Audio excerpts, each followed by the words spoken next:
नमस्कार, खबर रणभूमि में आप सभी का स्वागत है। मैं हूं आपके साथ भागीरथ साहू। विपक्षी दलों के Indian national developmental alliance (INDIA) की तीसरी बैठक मुंबई में हुई। मीटिंग के दूसरे दिन 1 सितंबर को गठबंधन ने 13 मेंबर की कोऑर्डिनेशन कमेटी का ऐलान किया। बाद में कहा गया कि कमेटी में CPIM के मेंबर का नाम भी जोड़ा जाएगा। इसके बाद इस कमेटी में 14 मेंबर हो जाएंगे। विपक्ष की मीटिंग खत्म होने के बाद 3:30 बजे प्रेस कॉन्फ्रेंस हुई। इसमें 3 संकल्पों की जानकारी दी गई। इनमें देश भर में गठबंधन की रैलियां करने और कोऑर्डिनेशन कमेटी बनाने के अलावा कैंपेन की थीम जुड़ेगा भारत जीतेगा इंडिया रखना शामिल है। प्रेस कॉन्फ्रेंस में लालू यादव ने कहा, हमने संकल्प लिया है कि मोदी जी को हराकर ही दम लेंगे। वहीं उद्धव ठाकरे ने कहा कि देश भर में हम गठबंधन की रैली करेंगे, जुड़ेगा भारत जीतेगा इंडिया थीम तय हुई है। कोऑर्डिनेशन कमेटी बनाई गई है। हम सब ने तय किया है कि आने वाले चुनाव में तानाशाही जुमलेबाजों से खिलाफ लड़ेंगे। मीटिंग में प्रमुख विपक्षी पार्टी कांग्रेस के अध्यक्ष मल्लिकार्जुन खड़गे ने कहा कि जैसे जैसे INDIA मजबूत होगा तो इसके सदस्यों पर छापे और गिरफ्तारियां भी बढ़ेंगी। वहीं कांग्रेस सांसद राहुल गांधी ने कहा कि मतभेद भुलाकर सारे नेता एकजुट हैं, हम एक होकर लड़ेंगे तो बीजेपी जीत ही नहीं सकती। बता दें कि विपक्ष की कमेटी में 1 CM, 1 डिप्टी CM, 2 पूर्व मुख्यमंत्री, 5 राज्यसभा और 2 लोकसभा सांसदों को जगह दी गई है। इसके अलावा लेफ्ट से 2 नेताओं को कमेटी में शामिल किया गया है। कमेटी में झारखंड के CM हेमंत सोरेन, बिहार के डिप्टी CM तेजस्वी यादव, जम्मू कश्मीर से 2 पूर्व मुख्यमंत्री उमर अब्दुल्ला और महबूबा मुफ्ती, 5 राज्यसभा सांसद KC वेणुगोपाल, संजय राउत, शरद पवार, राघव चड्ढा और जावेद अली खान, लोकसभा के 2 सांसद ललन सिंह, अभिषेक बनर्जी, D राजा और 1 सदस्य CPIM से 1 सदस्य को शामिल किया गया है। CPIM के सदस्य के नाम की घोषणा नहीं की गई है।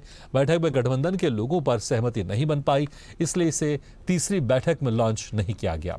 लोगों के 6 डिजाइन शॉर्टलिस्ट हुए थे, जिनमें से 1 सभी को पसंद आया, लेकिन इसमें कुछ बदलाव होने बाकी है। इस अवसर पर फैसला अगली मीटिंग में होगा।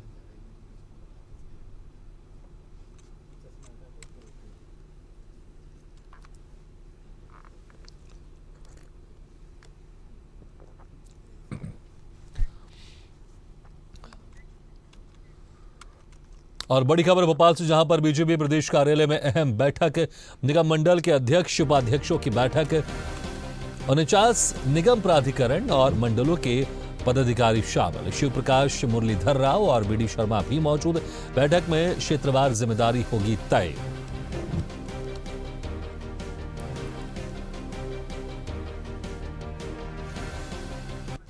इस खबर पर ज्यादा जानकारी के लिए बात करते हैं भोपाल से हमारे संवाददाता मोहम्मद ताहिर खान।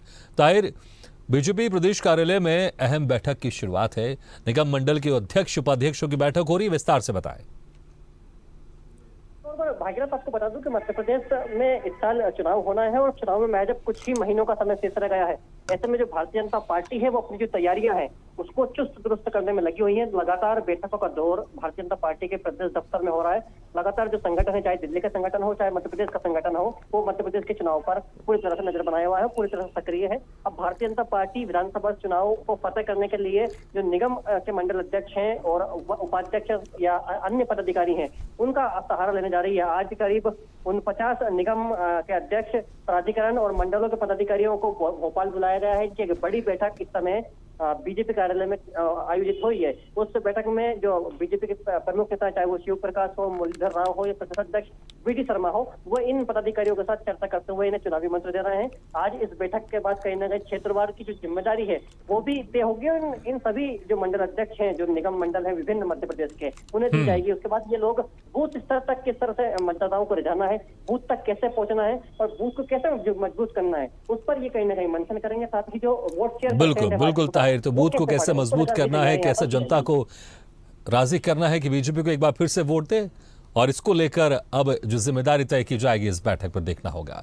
ताहिर, बहुत बहुत शुक्रिया इस तमाम जानकारी के लिए। तो निगम मंडल के अध्यक्ष और उपाध्यक्षों की बैठक हो रही है। इसमें प्रदेश अध्यक्ष BD शर्मा और बीजेपी के वरिष्ठ नेता शामिल हैं। आगे बढ़ते हैं।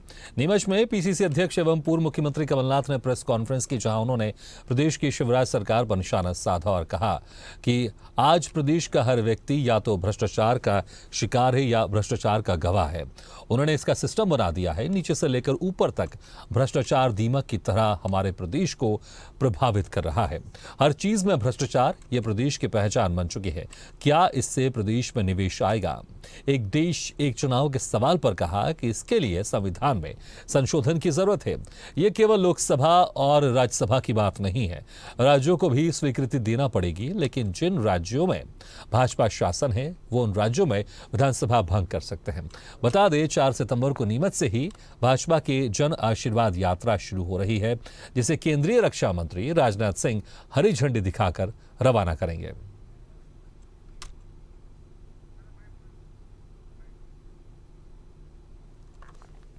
आज पूरा प्रदेश एक बात का गवाह है। मध्य प्रदेश नहीं, ये घोटाला प्रदेश, ये भ्रष्टाचार प्रदेश। आज मध्य प्रदेश का हर व्यक्ति या तो भ्रष्टाचार का शिकार है या भ्रष्टाचार का गवाह है।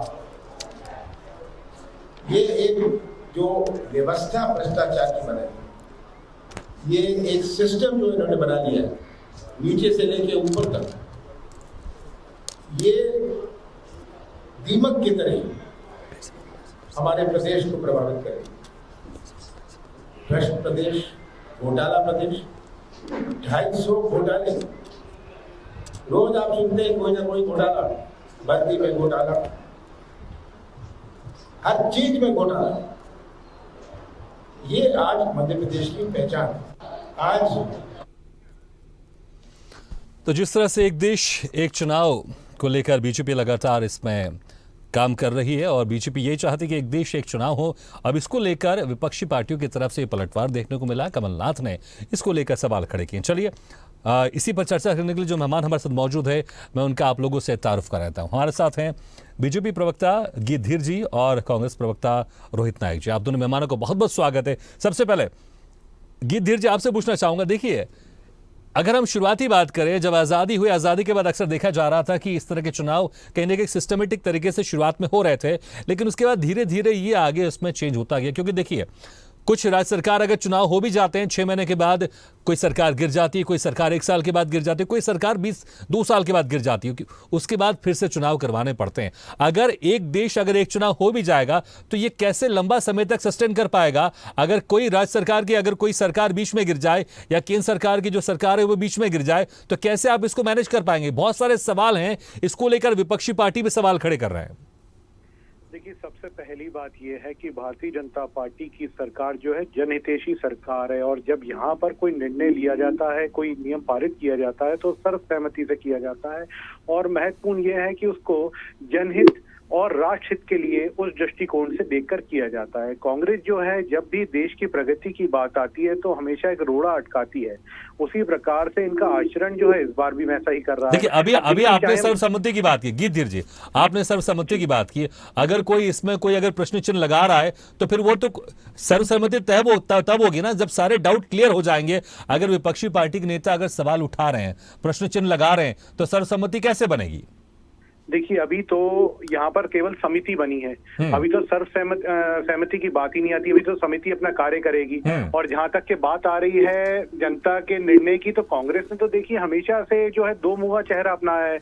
इनके अभिषेक मनु सांघवी कुछ कहते हैं और इनके मल्लिकार्जुन खड़गे जी कुछ कहते हैं। तो यहाँ पर तो कांग्रेस के कई बार सामने देखने को आए हैं। तो कांग्रेस पहले एकजुट तो हो जाए, अपनी राय जो है एकजुट करके बात करे, जनता के हित के लिए बात करे। तो रोहित जी, आप लोग एकजुट नहीं है लेकिन सरकार पर आप लोग सवाल उठा रहे हैं। अगर सरकार अगर कुछ अच्छा प्रयास करने की कोशिश कर रही है, क्योंकि ये कह रही है अगर एक देश एक चुनाव हो जाएगा तो जो पैसों का खर्च आता है चुनाव में वो बच जाएगा, तो इसमें पहले अगर आप लोग करें पॉजिटिव होकर अगर इसमें आगे बढ़े, सरकार का साथ दे, जो समस्या है वो उठाए और इसका समाधान करने की कोशिश करे, तो समस्या क्या है? रोहित जी। भारतीय जनता पार्टी को आप सुन पा रहे हैं भगीरथ जी? जी जी कहिए। मैं ये कह रहा हूँ कि भारतीय जनता पार्टी को अपना नाम बदलकर भारतीय प्रपंच, और जो जनता से तो इनका सरोकार है नहीं, भारतीय प्रपंच पार्टी कर देना चाहिए। क्योंकि या तो ये भारतीय प्रपंच पार्टी हो सकते हैं, भारतीय स्वांग पार्टी हो सकते हैं। यदि ये सवाल पूछा जा रहा है कि आप इस चीज को लागू कैसे करेंगे, भाई कहीं पर क्या आप अपनी सरकारें गिरा देंगे क्या एक साथ करने के लिए देश में चुनाव? आप किसी चीज को लागू करने के लिए किस तरीके से जाएंगे? जी अभी कह रहे थे कि हम रोड़ा लगाते हैं। आपने जिन चीजों पे रोड़ा लगाया, चाहे वो राइट टू फूड हो, राइट टू एजुकेशन हो, जीएसटी हो, उसको आपने धड़ल्ले से लागू कर दिया। मैं प्रपंच की बात इसलिए कर रहा हूँ क्योंकि जब चाइना की बात आती है तो ये मुंह बंद करके बैठते हैं, लेकिन 370 एनआरसी पे ये प्रपंच करके एडवर्टीजमेंट चलाते हैं, उसका प्रायोजन करते हैं। आज की तारीख में भारत माता की जो मूलभूत संरचना है, अगर उसको बदलने के लिए इनको कोई एक सत्र बुलाना पड़े तो उसमें जरा गुरेज नहीं करेंगे, लेकिन उसी भारत माता की अगर कोई बेटी नग्न होकर दौड़ाई जाए सड़कों पर तो उस पर उसी सत्र में आने में इनको बोलने में गुरेज होता है। तो इस तरह की जब ये बातें होती हैं तो समझ में नहीं आता कि इनकी क्या मानसिकता है, किस तरीके से ये देश को आगे बढ़ाना चाहते हैं। आज की तारीख में ठीक है, लेकिन मेरा ये कहना है रोहित जी, मेरा ये कहना ठीक है, अगर सरकार कुछ लेकर आ रही है, सरकार कह रही है कि इससे देश को फायदा होगा, तो इस पर चर्चा तो कर सकते हैं ना, एक सार्थक चर्चा तो हो सकती है। अगर ये देश के लिए फायदेमंद साबित नहीं होगा तो मुझे लगता है ये चीजें पीछे हट जाएंगी। अरे तो आपने भी तो भागीरथ जी यही पूछा ना कि आप करोगे कैसे, तो वो कह रहे हैं कांग्रेस ने ये किया। ठीक है गिद्धिर जी देखिए, गिद्धिर जी सवाल तो हर कोई पूछेगा ना, मैं भी पूछ रहा हूं आप इसको कैसे करोगे। अगर देखेंगे मध्य प्रदेश में और साथ में 5 राज्यों में चुनाव इसी साल है, और आप जो लोकसभा चुनाव अगले साल है, उसके कुछ समय बाद कुछ और राज्यों में चुनाव है, तो क्या मध्य प्रदेश और जो बाकी 5 राज्यों में जो इस साल चुनाव होने वाले, इसको आप आगे बढ़ाएंगे? या जो लोकसभा चुनाव के बाद कुछ 6 महीने 1 साल के बाद चुनाव होने वाले, क्या आप उस सरकार को भंग करके आप पीछे लेकर आओगे, आप उस सरकार को भंग कर दोगे और लोकसभा चुनाव एक साथ कराओगे? तो ये बहुत सारे सवाल तो है ना, बेसिक सवाल है, इसका जवाब तो देना पड़ेगा। और जवाब अगर नहीं मिलेगा तो फिर जो विपक्षी पार्टी है, जनता है, वो कैसे सहमत होगी और सर्वसहमति कैसे बनेगी? देखिए, एक बात तो तय है कि कांग्रेस की सरकार कहीं पे भी नहीं आ रही, तो कांग्रेस तो बौखलाई हुई है और ये जो बातें कर रहे हैं बिना आधार की कर रहे हैं। क्योंकि मैंने जैसा भी बताया था, देखिए जो भी सवाल है हम तो उत्तर देने के लिए उत्तरदायी भी हैं और जनता के सवालों का उत्तर देना भी चाहिए, परंतु कांग्रेस के सवाल जो आ रहे हैं वो आधारशील तो हो करे। अब ये बिना आधार वाले सवाल पूछ रहे हैं। देखिए, हम कोई संविधान की हत्या कांग्रेस की तरह करके तो कोई नीति या कोई नया कानून लाएंगे नहीं। ये ठीक है, लेकिन ठीक है, समय ज्यादा नहीं है, ठीक है, लेकिन इसके ऊपर एक सार्थक बहस होनी चाहिए, क्योंकि मुझे लगता है ये बहुत बड़ा मुद्दा और इतना आसान नहीं है प्रैक्टिकल तौर पर इसका संभव हो पाना। बहुत बहुत शुक्रिया गिद्धिर जी और रोहित जी, बहुत बहुत शुक्रिया हमारे इस चर्चा में शामिल होने के लिए। तो वाकई एक देश एक चुनाव सुनने में बहुत अच्छा लगता है, जिस तरह सरकार कह रही है कि इससे बहुत सारा पैसा बचेगा जो चुनाव में खर्च होता है और इससे देश तरक्की भी करेगा। लेकिन प्रैक्टिकल तौर पर, व्यवहारिक तौर पर ये सफल हो पाना बड़ा मुश्किल है, लेकिन देखना होगा इसके क्या तरीके निकलते हैं। अगर ये हो जाए बहुत अच्छे तरीके से, सभी विपक्षी पार्टियां, सभी लोग इसमें सहमत हो जाए तो बहुत अच्छी बात है, लेकिन इसमें सवाल बहुत सारे, उसका जवाब सरकार को देना जरूर पड़ेगा और जो समस्या उसका समाधान करना होगा, तभी एक देश एक चुनाव हो पाएगा।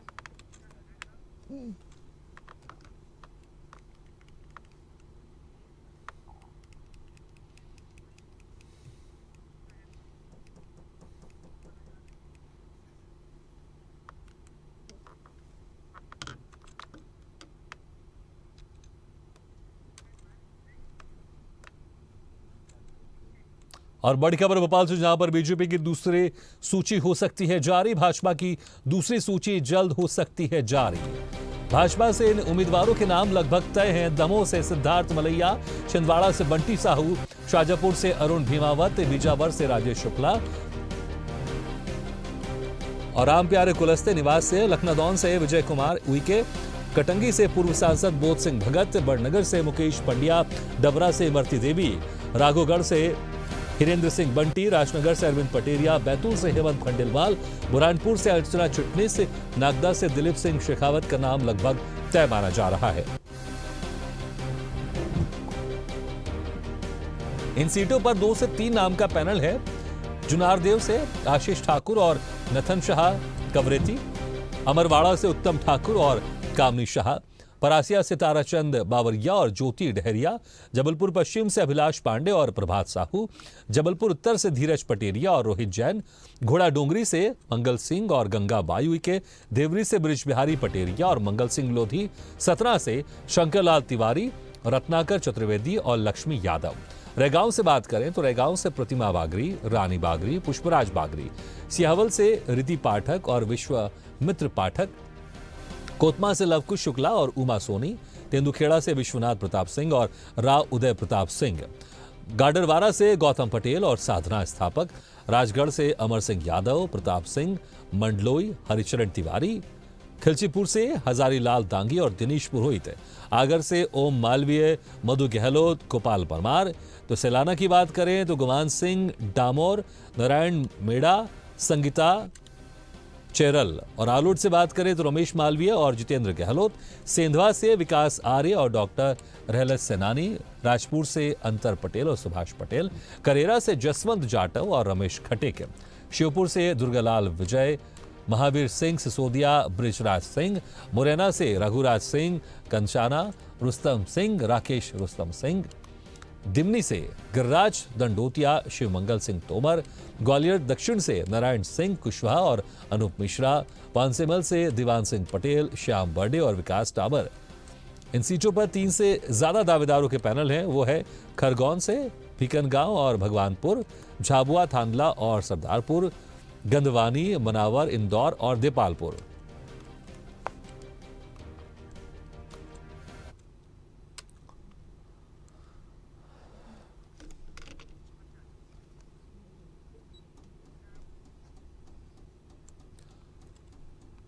भारतीय जनता पार्टी के प्रदेश अध्यक्ष और सांसद विष्णुदत्त शर्मा ने भोपाल में मेरी माटी मेरा देश अभियान की शुरुआत की।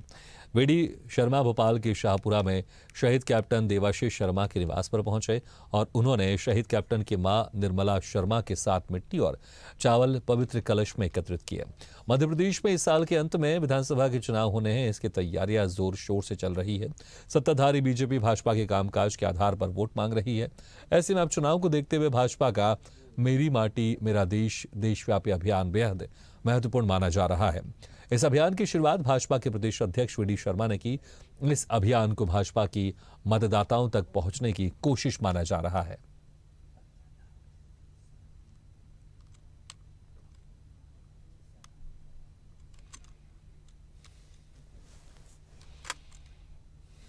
सबसे पहले तो मेरी माटी मेरा देश यह जो अभियान चालू किया है, हमारे मातृभूमि की माटी को पहले वंदन करता हूँ, देश को वंदन करता हूँ और उस देश के लिए जो सपूतों ने अपनी जान की बाजी लगाकर अपने देश के लिए न्यौछावर किया है, उसको उनको हम नमन करते हैं और श्रद्धांजलि अर्पित करते हैं।